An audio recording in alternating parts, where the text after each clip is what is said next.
So without further ado, Miss Mary Fairhurst. Thank you, Jessie. I would also like to say thank you, a big thank you to another person who helped us here today. She came the last time, it was her first time, and she helps us set all the tables. And Ellen Waters just turned 100 years old in December. She did all your table settings today, everyone. All right, so we'll get started. I have my lovely assistant will do the slides so I don't have to go touch food and then touch something else. So, next slide. So, how many of you have Instant Pots? How many of those use them? Okay, so there's quite a few who have Instant Pots who aren't using them. It couldn't be easier, but you just have to get started. This is a super easy recipe, and when I say super easy, I mean this is almost dump and cook. The only reason it's not what they call dump recipe just means you dump everything on and turn it on and you're done, and when it's done, you serve it. The only reason this isn't a dump recipe is because we need to shred the chicken at the end when it's cooked. So that's the only extra step. So you get to see all the ingredients up there, and then I brought everything that I use so you get to see how I use it. A lot of you who have been to the cooking demos before, you know that I use as little oil as possible. So I don't cook with a lot of oil. I never saute with oil anymore. And when we get to one of the other slides, those of you who haven't heard me before, you'll understand why I don't use oil. So, one of the things that's great about sauteing, whether it's onions or mushrooms or leeks or whatever, carrots, any of that sort of stuff, you do not have to use oil to saute. That's just the way it's been done forever, right? We put a little oil in the pan, we put our onions in the pan. I'm just going to put this Instant Pot on saute. And we'll talk about models of Instant Pots later towards the end. This happens to be the larger model. This is a Duo. This is Jessie's. So instead of oil, I use broth. And you can use water. And believe me, it does not affect the tastiness of the dish at all. So the first thing I'm going to do is I'm going to pour a little bit into here. And then I'm going to pour in a little bit of salsa. We're not going to saute the salsa, but this is just mild salsa. You can spice it up however you like. So if you want it really spicy, then buy a medium or a hot salsa. So this is just a salsa from any of the stores. I look for ones that salt is at least the last ingredient, not the first. Or if you can find them, which is kind of hard, but if you can find them, you can find low salt, no salt salsas. So all I'm doing is getting this salsa stirred around in there, right? Okay. Then I'm going to be adding lime juice. So I already did this.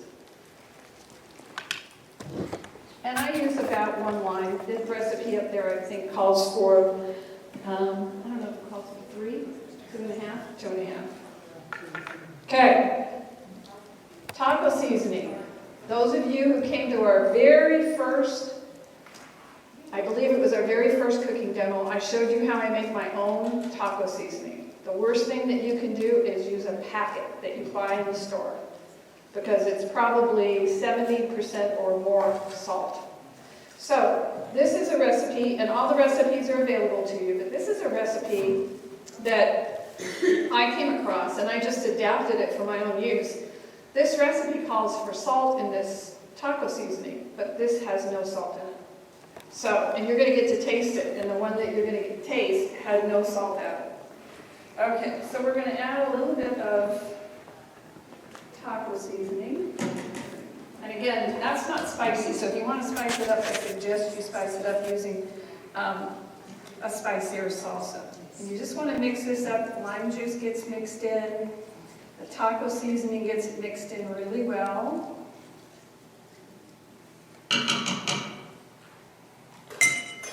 Then we're going to add 3 chicken breasts. And you don't want to cut them up. before you put them in, because that will affect the cooking time. So you won't believe it, but yes, these will cook fully.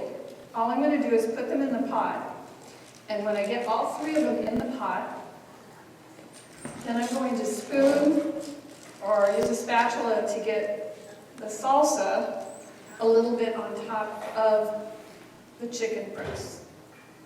So I'm trying to cover them a little bit. And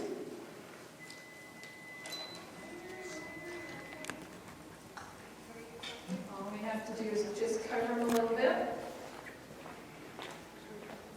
All right, look at my recipe again. Okay, so you add the chicken breast to the pot, press them down or spoon over to partially submerge them in the salsa, and then it's 10 minutes, and it's done. And the chicken is perfectly done. Black beans. So, The black beans. I had to get used to Very Jesse's the black pot. Mine's beans? completely different. The black beans. You're gonna put the Black beans you're gonna add at the end, Okay. because if you cook them in the Instant Pot, they'll disintegrate. So, what we're gonna do is set this Instant Pot for 10 minutes. Now, on this model, you get to choose high pressure or low pressure. On the model that I have, you don't, and it's automatically high pressure. I haven't seen any recipe yet that says to cook it on low pressure, just so you know. So, you're looking at pressure at pots. Okay, so we're gonna You do can have mine.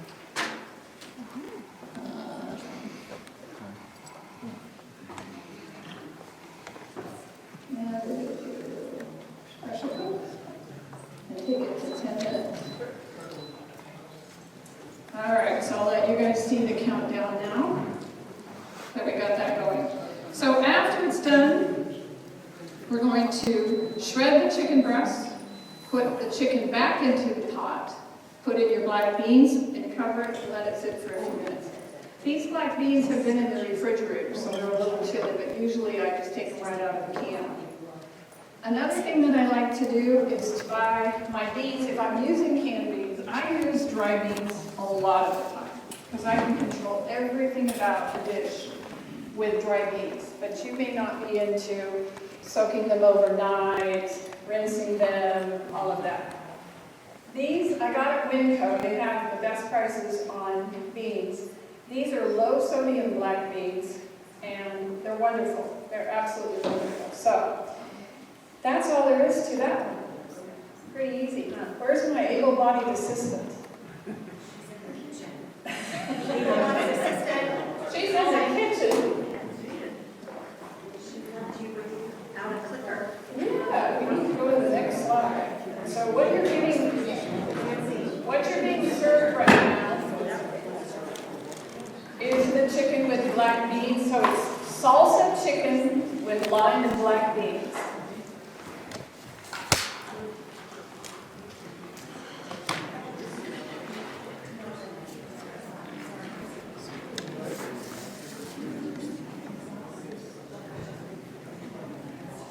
So I make these nutrition charts myself. There's a website online that I go to, and I can put in all of my ingredients, and I can spit out all the nutrition exactly for my dish. I can even do it by brand, not until it's done. It's got 10 minutes to go. So if I'm using Kroger beans, I can actually go into this website and I can choose Kroger black beans, low sodium. So I can use almost exactly what I'm using. So I just want to point out to you the difference between a no salt added black bean and regular beans. If you look at the sodium content, this is 401, almost 402 milligrams of sodium, and that's 704. So if you're looking for a way to cut down on the sodium in your diet, that's a great way to do it. There are no salt beans out there. I wasn't able to get them for this one, but that's normally what I use. All right. Has everybody got some chicken? Are they on their way to you? Go ahead and eat while it's hot. Can I ask you a question? Sure. What's the website that you use to do the nutrition? I use Chronometer, CRONOMETER.com. And you don't have to sign up. Well, I had to sign up, so I have an account. So what's really great about it is when I'm creating a recipe, I can go in and put all the foods I use, but then I can store it in the diary. So my recipes are there for me. You know, at any moment I can go in and print whatever I need to about it. But it gives you the entire vitamin and mineral content in a long spreadsheet. And you'll see another one I did, I think, at the end. It's very balanced, your recipe, I have to say, is very, very well balanced. Thank you. Nutritionally, naturally, but also the microbiome. Right. I don't eat meat, so I'm plant-based. I'm not 100% vegan, but I'm probably 95 to 99% vegan. And mine was for a health issue that I had to solve. But so this next dish is vegan. If you want to make the chicken and black beans, but make it vegan, you can use jackfruit instead. And anybody who came to one of our first cooking demos, we did lettuce wraps, and nobody knew that it wasn't chicken in the lettuce wrap. It was actually jackfruit. So you can do that. This one is really a great recipe. How many of you don't like curry? Don't be afraid to raise your hand. I didn't like curry. Jesse didn't like curry. But we realized after I made this dish, and the great part about it is Jesse's been sampling dishes for like 4 months now. And we come up with one and then we throw it out. Nah, that's not good enough. But neither one of us liked curry, and we realized the reason we didn't like curry is because every time we've ever had it, it's way overpowering. It's way too much curry for our palate. So you get to control how much curry goes into this dish. So if you want a little bit, put a little bit in. You'll see today it's very light on the curry from a scale. And there's different kinds of curry. So I brought everything with me that I use for this recipe. And we'll get started making this one. So this one I am going to saute for you.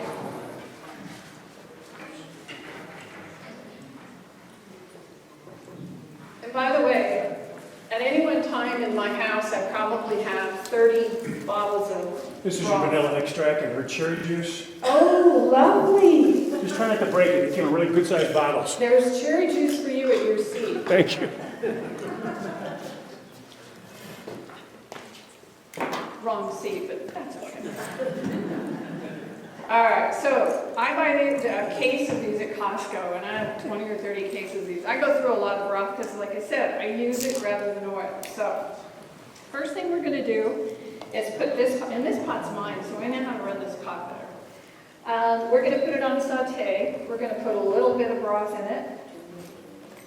And you'll find a lot of times you don't need more than a few drops, especially with something like mushrooms. Mushrooms have a lot of water in them.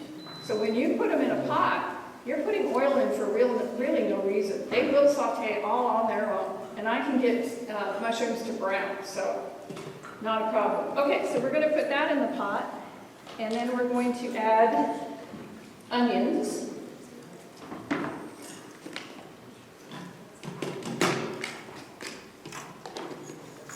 And it says to add a little bit of salt, so we're going to add a little bit of salt. I don't use a lot of salt in cooking, but a little bit here and there. And I use a kosher salt, just so you know. And this will take a second for it to begin to saute. This dish takes longer because you're going to go through the saute at the very beginning, but once it gets going, it's pretty fast. On some of the recipes that call for you to saute your vegetables first, sometimes when you're using an Instant Pot, you really don't have to do that because it will cook in the amount of time, whatever amount of time it is. So if I put carrots, you know how hard carrots are. If I put carrots in here and I turn it on for 3 or 4 minutes, those carrots are going to be done. I was telling somebody in the back, I follow a doctor by the name of Dr. Michael Greger because he has a ton of research. And there was a research study done on Instant Pots.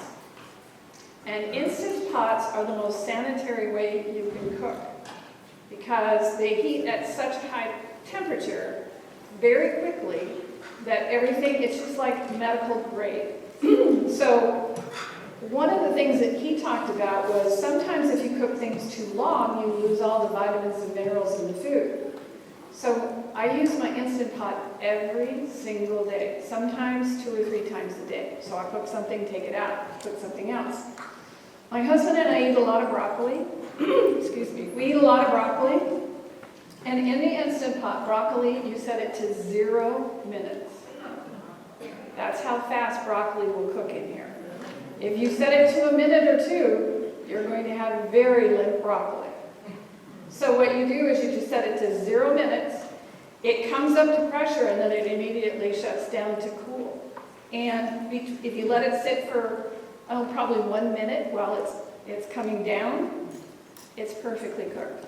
And of course, it depends on how big your florettes are too. So, all right, this is starting to saute a little bit. So get that going.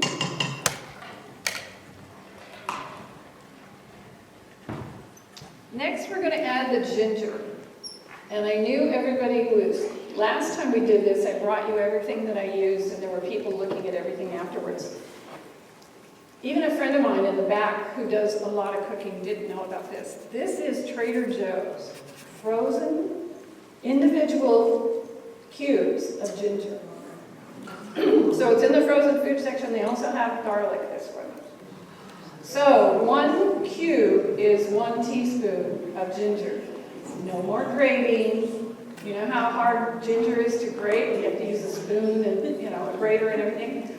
This is absolutely wonderful. So I always have these in my freezer, and you don't even have to thaw them. All you have to do is just throw them in the pot. They thaw almost immediately. These have been out for a while, so they're kind of runny, but it's pure ginger, and it's absolutely wonderful.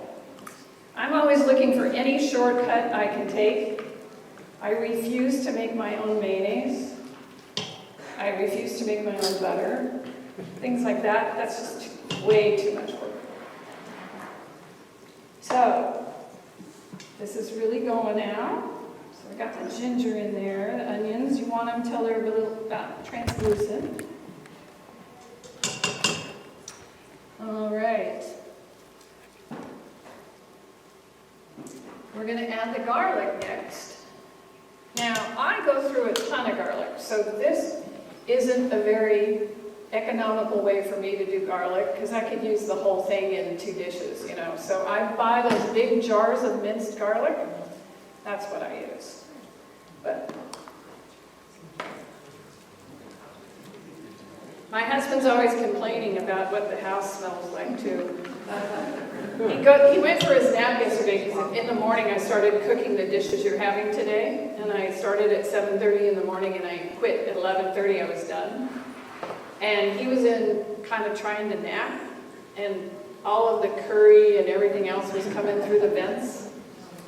So he's glad I'm out of the house today. All right, so I got the garlic going. All right. And we're going to add the curry powder. Now, I wish you could see this. Norm, is there any way for them to see into the pot? Yeah. Norm does such a great job in filming. Because it's getting to the point where I'd like you to be able to see it. So the broth is dissipating. So there's very little broth left. Because what I want to do is I want to toast the curry, which means I want it to have some heat, but I don't want it to have a lot of liquid. So I'm just going to pour this in. And now it's going to toast. On this dish, or anything that you're going to toast in this pot, you really want to spray the bottom of the pot, because otherwise you're going to have curry on the bottom and it's going to be really hard to get up. So I'm going to turn it off of saute. Now the curry is toasting. So when you see this online, you're going to get to see how this looks, but it's absolutely fantastic. In fact,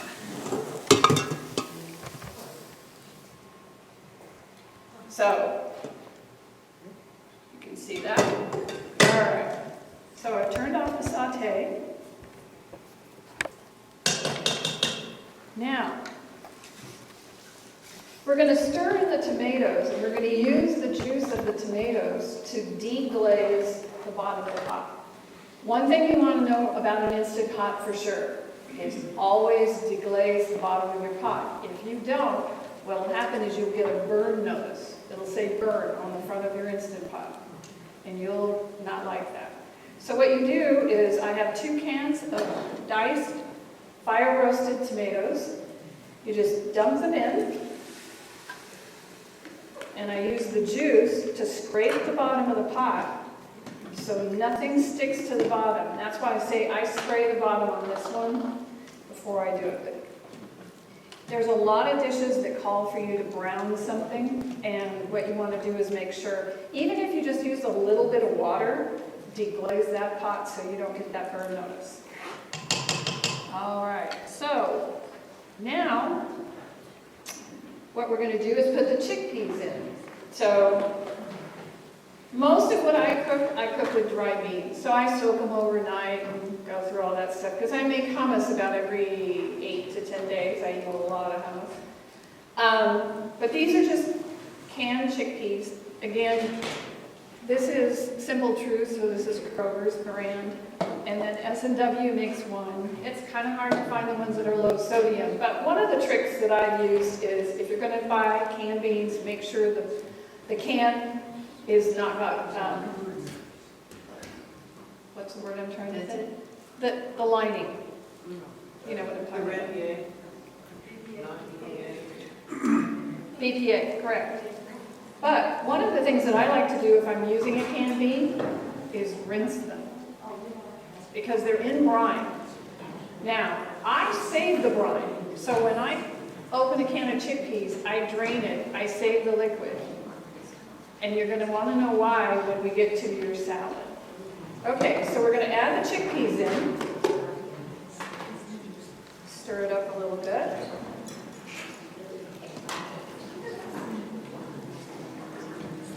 Now for what gives this its creaminess, and it's non-dairy. So this is coconut milk.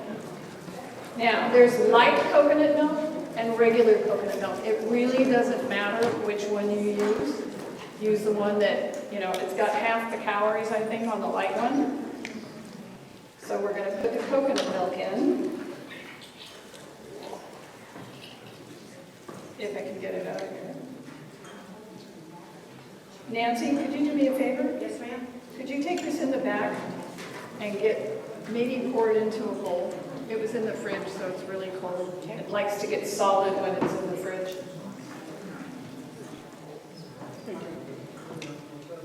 And we'll add the coconut milk in there, and then we're ready to turn it on. As for the curry, if you don't use a lot of curry, I thought there might be people here that either don't like curry, but after they taste the dish, maybe they change their mind. These packets of curry powder are available at Smith's. This is like 99 cents. This is the curry powder I use today. And I don't go through a lot of curry powder, so I don't want to buy a jar of curry powder and then have it go bad or have it be, 4 years old. So these are available at Smith's. I haven't found them in this small a packet anywhere else. So, what are you enjoying now? Curry? How many of you said you didn't like curry? And how many of you like what you're eating? Yeah, see, it's all about how much curry you use. So, if that's even a little strong for you, all you have to do is cut it back a little bit. But it gives so much flavor, especially to vegan dishes. It tastes really good because you're cooking it. Yeah, and you're not. I'm not. That's what my husband says. I know. That's what my husband says. So let's go check on our chicken and black bean dish while we're waiting for the coconut milk. How much time is that? 3 minutes.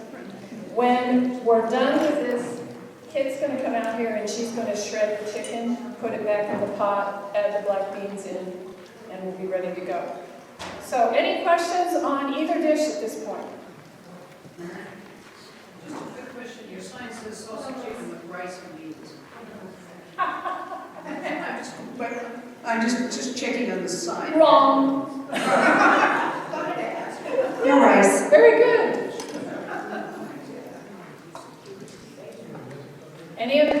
Jesse has the microphone, there's two right there.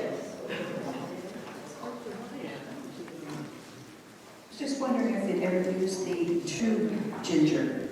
that you squeeze Yes. into. Yeah, and I love the tube ginger. Either one works. The reason I like this a little bit better is because it's 1 teaspoon, so it's already pre-measured. So if I need 4 teaspoons, I need 4 blocks of it.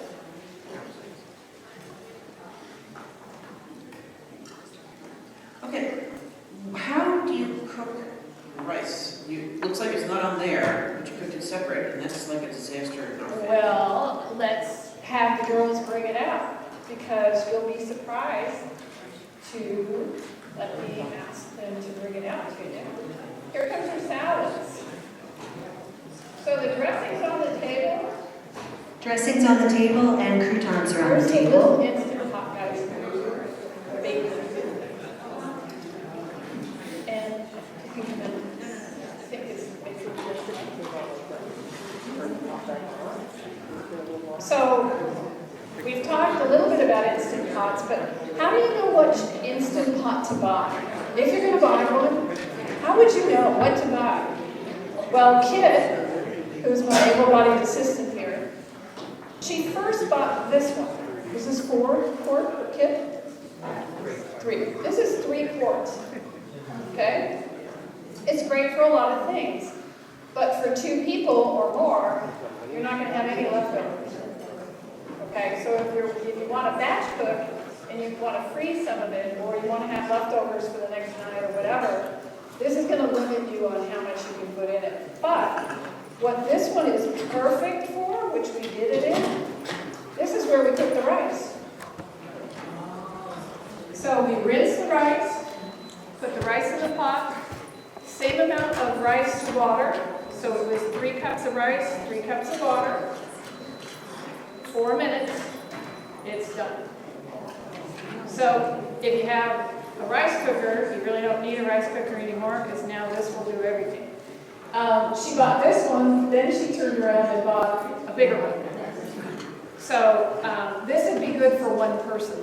If you're living alone and you really like the idea of it, and you know, they get expensive. I just bought one for my husband's niece is getting married, and it was on her registry.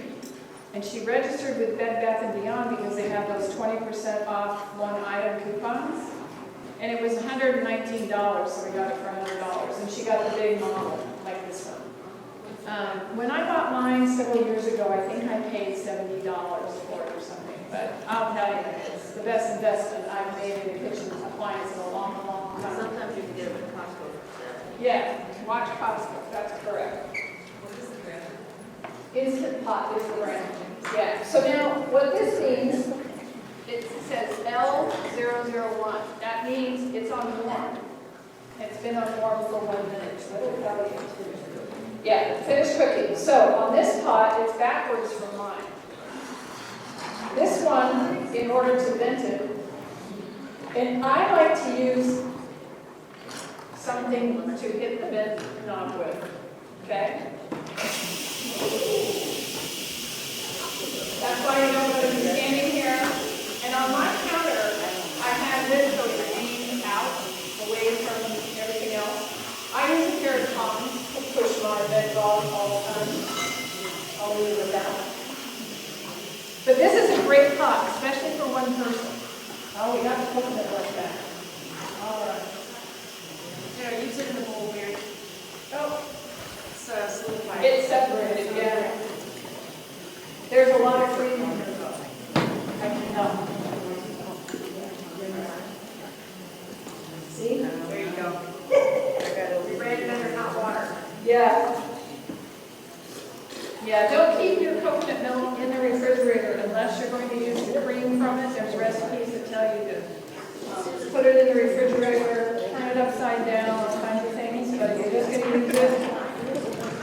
And again, this dish is vegan, so if you want to have a vegan dish, you can use any kind of milk you wanted to. Coconut milk's going to be creamier. So if you use regular milk and you still wanted the creaminess, you could add a little tiny bit of cornstarch. to make it a little creamier, but. And my husband was one of these people who thought coconut milk's gonna make it taste like coconut. And I wanna ask you, those of you eating the curry, does it taste like coconut? No, you can't tell. My husband thinks it does, but he can't. All right, so we're gonna stir this up. And it gets really creamy in this pot.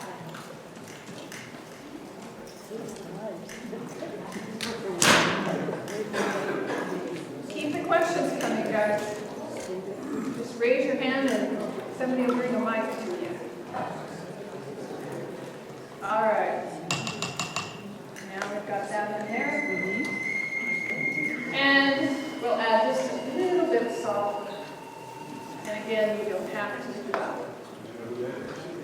And we're going to lock this lid. This is my pot, so I know exactly how to do this.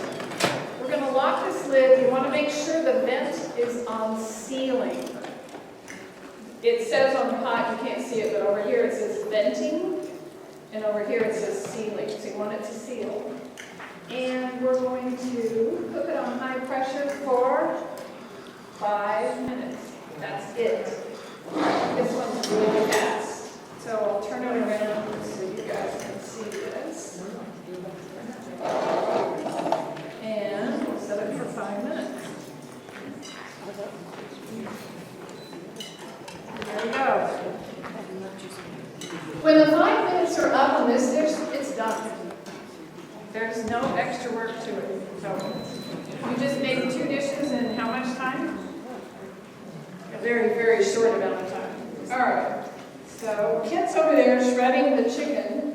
Gonna put it back in the pot and then put the black beans in and then let it sit so it gets warm.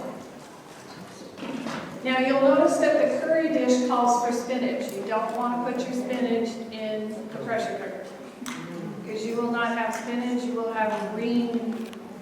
It'll be a St. Patrick's Day dish. Yeah, definitely.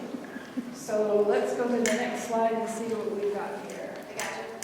So I have stovetop instructions for all of you who do not have Instant Pot. So you can make both dishes on your stovetop. You don't have to have an Instant Pot.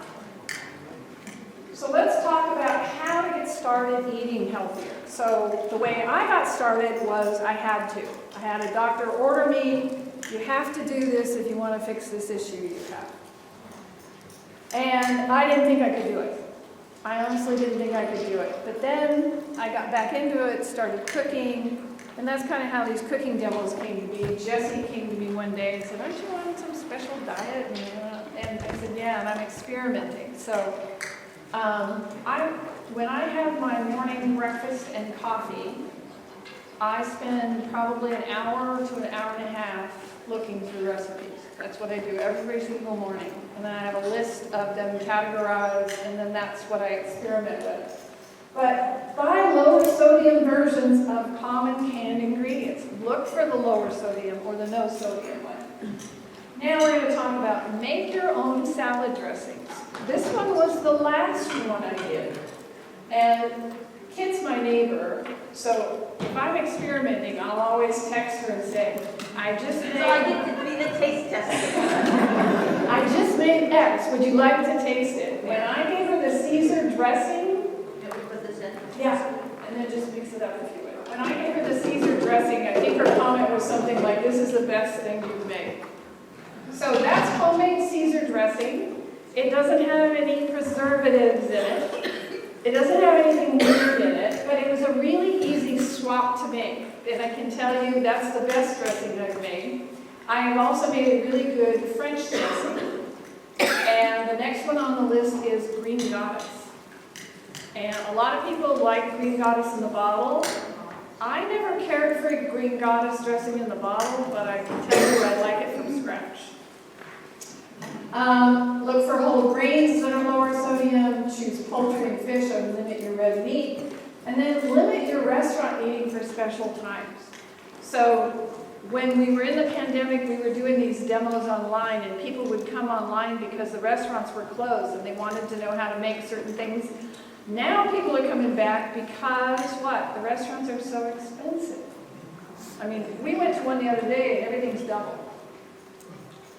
So do a swap, a healthy food swap. And do one thing at a time, master one thing at a time. So if you're gonna limit sodium, work on limiting sodium.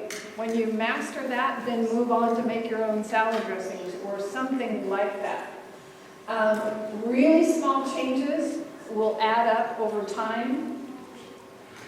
So let's talk about homemade salad dressing for store-bought. So this is the recipe for the dressing you're using. You can use vegan mayonnaise or regular. So I've got exactly what I use. Dijon mustard. I use Kroger brand. I use the garlic that I told you about. I use lemon juice. I use fresh lemons. I don't use bottled lemon or lime juice. Worcestershire sauce. This is not vegan, but I don't really care about the minute amount in there. If I do, I can make my own Worcestershire sauce without anchovies.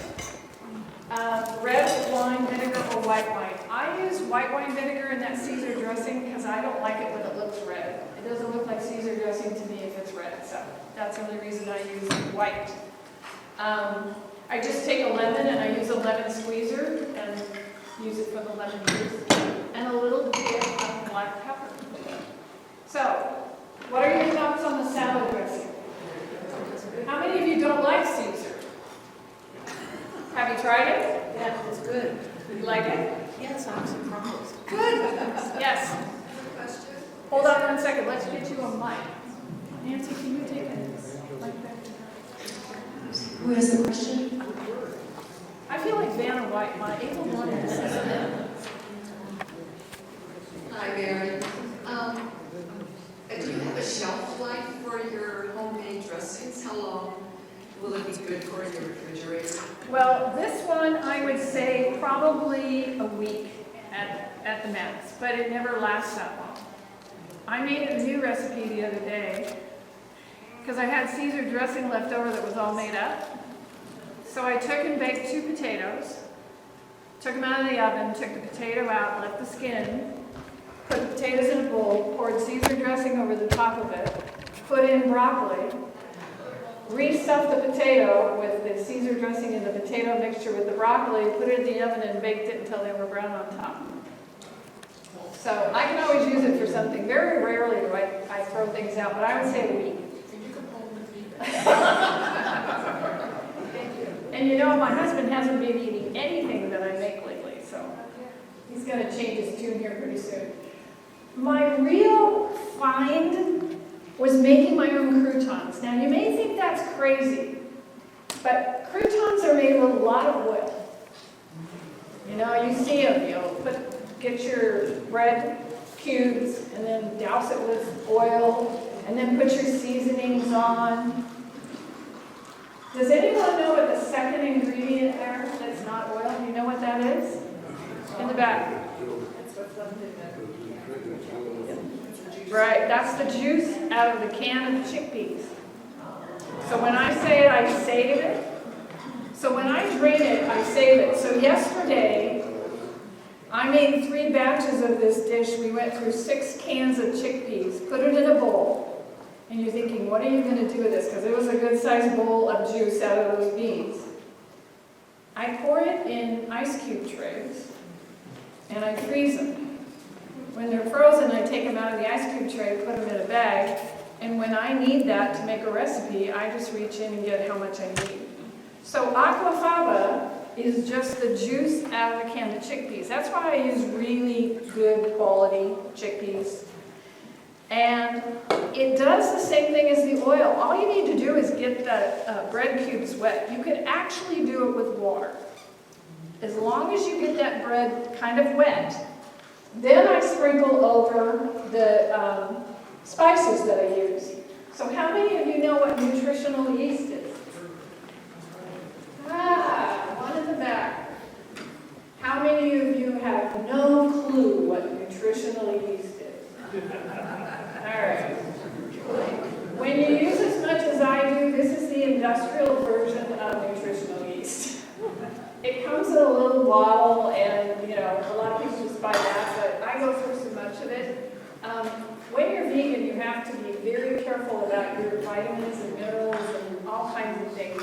And since I don't eat meat anymore, this is high in B12. Okay? And this is a yellowish powder. It's very yellow in color and it's kind of flaky. And so I mix this with the garlic powder and some basil and a little tiny bit of salt. And so once I've got the aquafaba on the bread cubes, then I sprinkle the spices over it and then I toss it, put it on a sheet, on your salad where your croutons crunchy.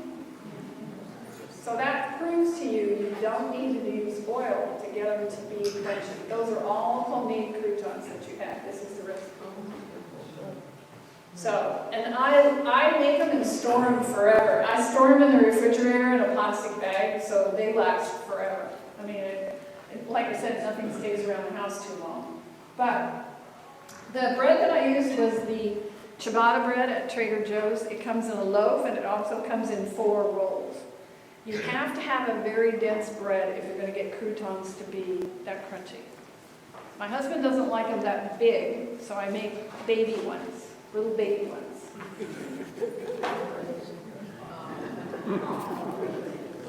We're coming up on Easter. I have a really neat tray that I came up with for Christmas, and we'd already done our cooking demo, so I couldn't do it. But this one I thought was cute. I eat pineapple every single day. Every day.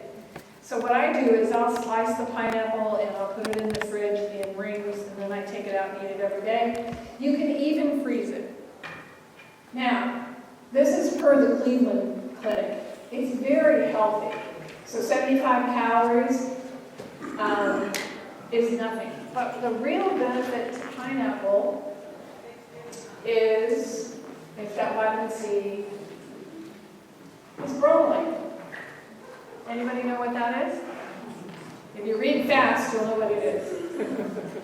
It's an enzyme. And it's the only food, there may be one other, but Cleveland Clinic says there's only one. The only food known to contain bromelain, an enzyme that helps your skin and your tissues heal.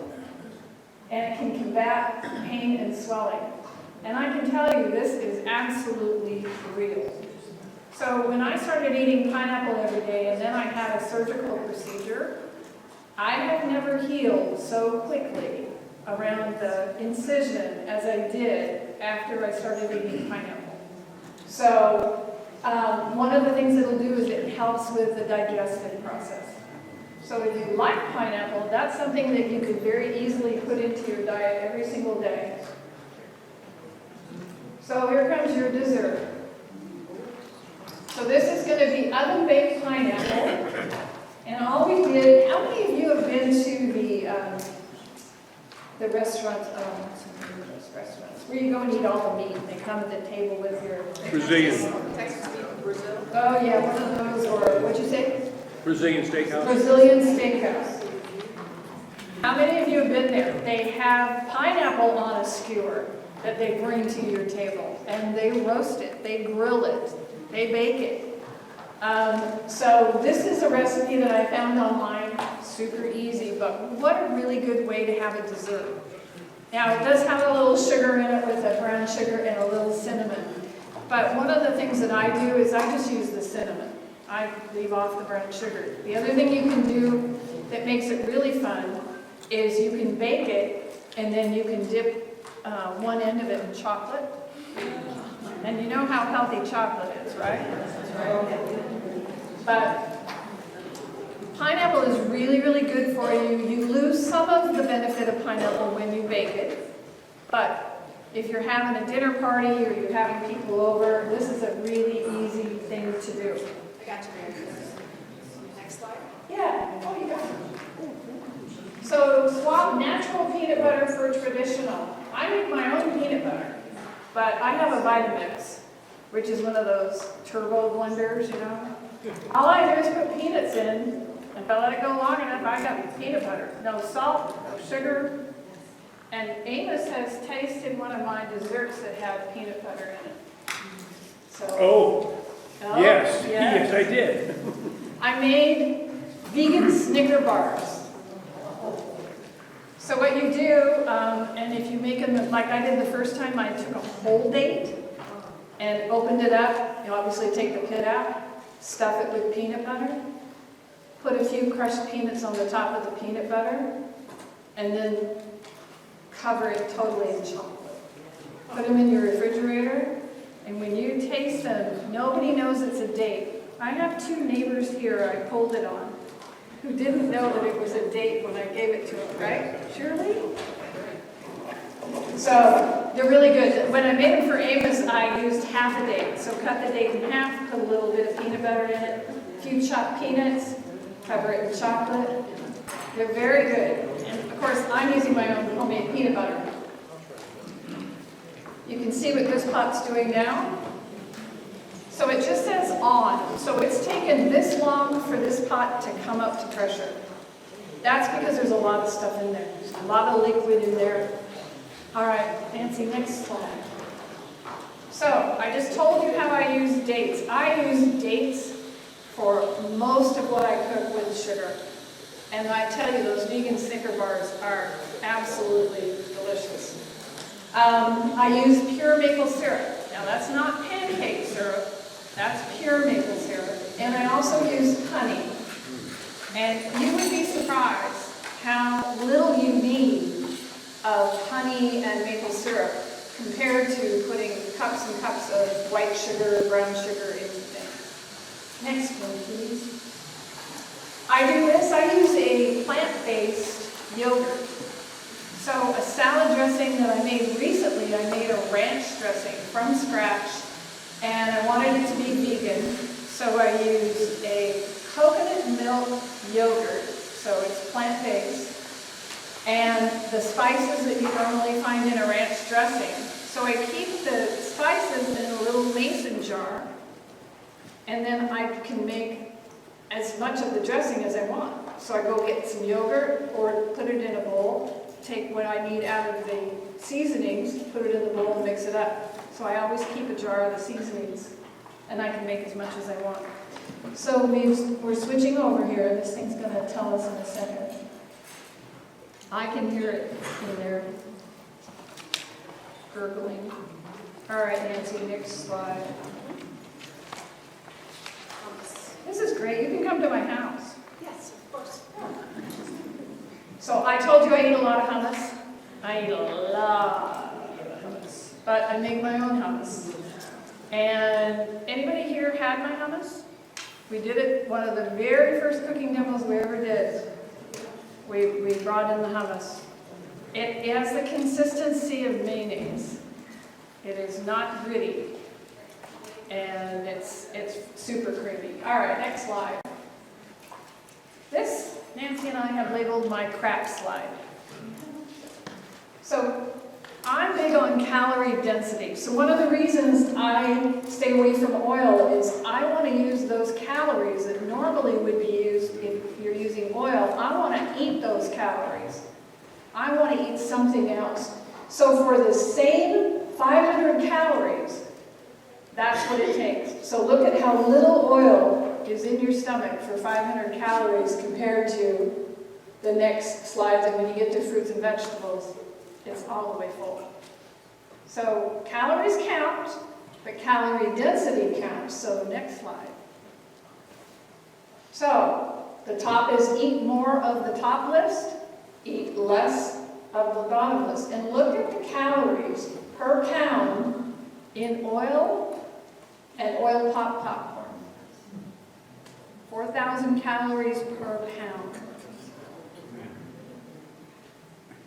That just gives you an idea if you want to lose weight, stay on the upper end. All right, next slide, please.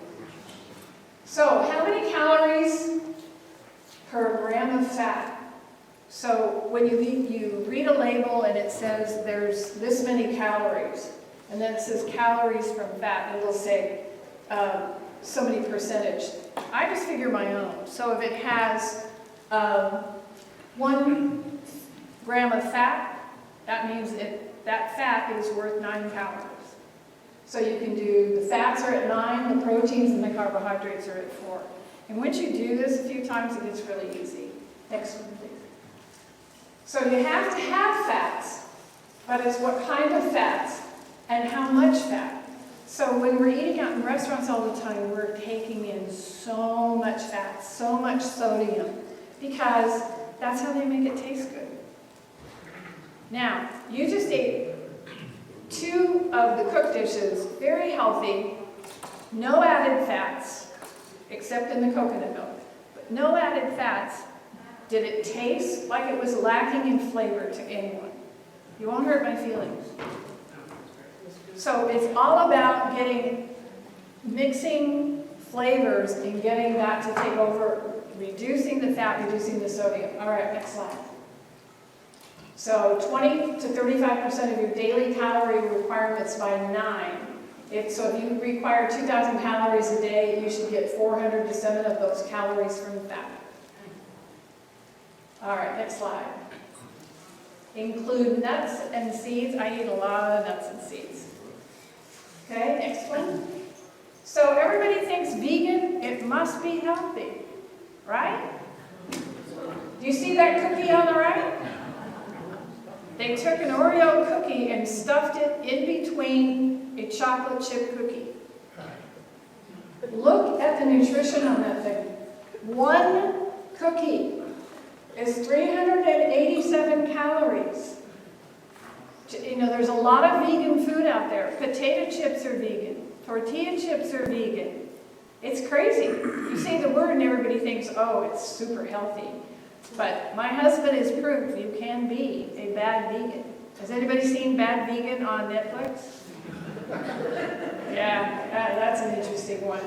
But anyway, I saw that picture of that cookie and it just makes me sick to look at it. I mean, look at the sugar. How could we make that vegan cookie? I'm asking for a friend. I know you are, yes. I'll work on that. Next slide. So this is the recipe for my homemade taco seasoning, and you'll notice I have no salt in it. So I adapted it from this website. They had the salt in it, I took the salt out. So in your black bean dish that had the taco seasoning in it, did it taste like it was lacking salt? Would any of you put salt on it if you were at home? Okay, so you can do it. You just have to figure out how to do it. I can even get into making my own spices. I just recently made my own chili powder. Crazy. Because you can go to the store and buy a bottle of chili powder. But I had to do it. I just had to do it. All right, next slide. So the taco seasoning difference is huge. So if you look at the sodium content, regular taco seasoning that you buy in a packet, you know which one it is. We've all done it. You go and you pick it and you put it in. 221 milligrams of sodium in that packet. In the recipe I just showed you that we used today, 47.5. So if you want to reduce your sodium, stop using all the packets and stuff. Next slide. I had to bring this one. I had to bring you this one to show you this. And you guys can come up later if you'd like to look at this. This is a brand new pasta that's out. This happens to be Trader Joe's. But if you go on Amazon, there's other versions of this. Does anyone know what hearts of palm is? Yes. Hearts of palm is of a palm tree, right? And they're in round stalks. They're usually about this long, and they're about this big around, and they're a yellowish color. Well, somebody had the unique idea to grate it into strips and serve it as pasta. Now, every woman friend of mine that I've given this to has liked it, and every husband has hated it. And for some it was texture, because it is not exactly the same texture as spaghetti. Not exactly. But by the time I put some sauce on it, and I made some vegan meatballs, by the time I put sauce on it, it's easy for me to do. Next slide. So hearts of palm pasta is only 15 to 20 calories compared to a penne without sauce is 200. So if you're looking to cut down, if you like it, it's a great product to have. And it's packed with fiber. 4 grams of carbs per serving compared to 41 grams of carbs in veggie spaghetti and 42 in regular spaghetti. So if you look at, you can try this, I think it's $2.99 or $2.79. It's in a vacuum pack packet inside. And so you just have to rinse it really well and be careful when you're rinsing it, you don't tear it. Where was it? Huh? Trader Joe's. All right, any questions? No questions. You're going to get the recipes. Some of you signed up for recipes by email. Thank you all for coming.